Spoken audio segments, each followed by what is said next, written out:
Thank you, Chairman. Thank you, Ranking Member. I think if I just yield back before anybody walks in, you guys get to go home, but let's gamble a little bit here. Dr. Wyatt, you have a lot of experience dealing with all the different state regulations and regulators, and you talked in your testimony about the trouble of a patchwork approach concerning definitions as well.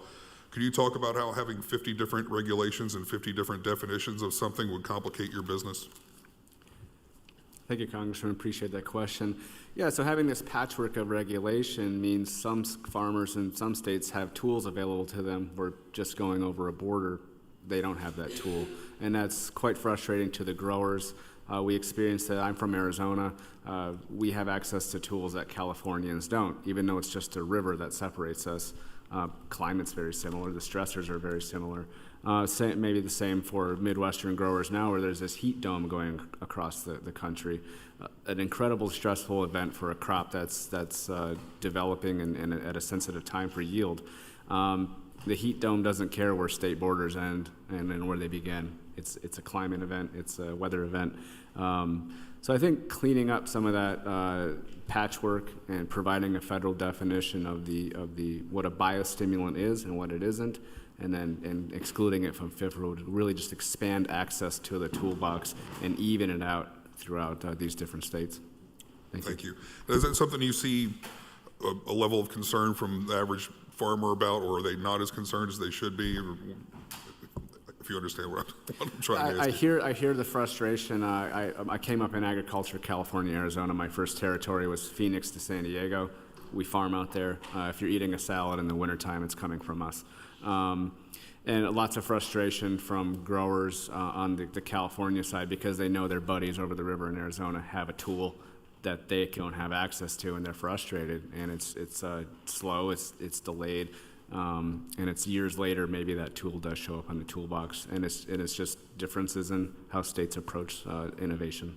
Sure. All right. Thank you, Mr. Excuse me, Mr. Cameron. As a farmer at the Terranova Ranch for nearly 40 years, I think you can provide a unique perspective on the changes in the agricultural industry. From technology and equipment to yield and productivity, things have changed immensely within the ag industry over the last 40 years. During that time, I'm sure you've seen new technologies that helped, some that weren't the right fit, and maybe even some that you thought were going to be widespread, but ultimately did not take off. America has been built on consistently changing and improving, but it can take time for adoption to occur. I'm curious, as a farmer, could you talk about how adopting new technologies, especially from startup companies, can be a daunting task? Yeah, we've worked with several startups over the years. We've actually worked with a company that is producing nitrogen fertilizer out of the atmosphere with electric energy.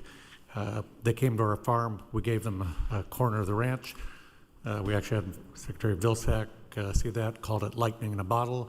They're now, due to federal grants, they upsized, and they're now cutting. They're going to start groundwork for a new facility in California in September. So I think working growers can help. They can give them advice. They can. There are things that are going to be great for agriculture, but the changes I've seen over the years are immense. I've got a Vapam sodium metham 1-quart container that was purchased at Kmart generations ago, and now we know the restrictive nature of using that product. We've come a long way. We've improved a lot, and I think we have a great future as long as we continue with research, development and being open to new products. Right. Are there things that we can do, meaning Congress, to incentivize the adoption of these things? I mean, other than make them cheaper, subsidize them, are there other things we can do? Yeah, I mean, we know that maybe tax breaks for new developments, possibly, for incentivizing growers to make adoption of new technology. There's a lot of ways to incentivize farmers to get these new methods on farm. Thank you very much.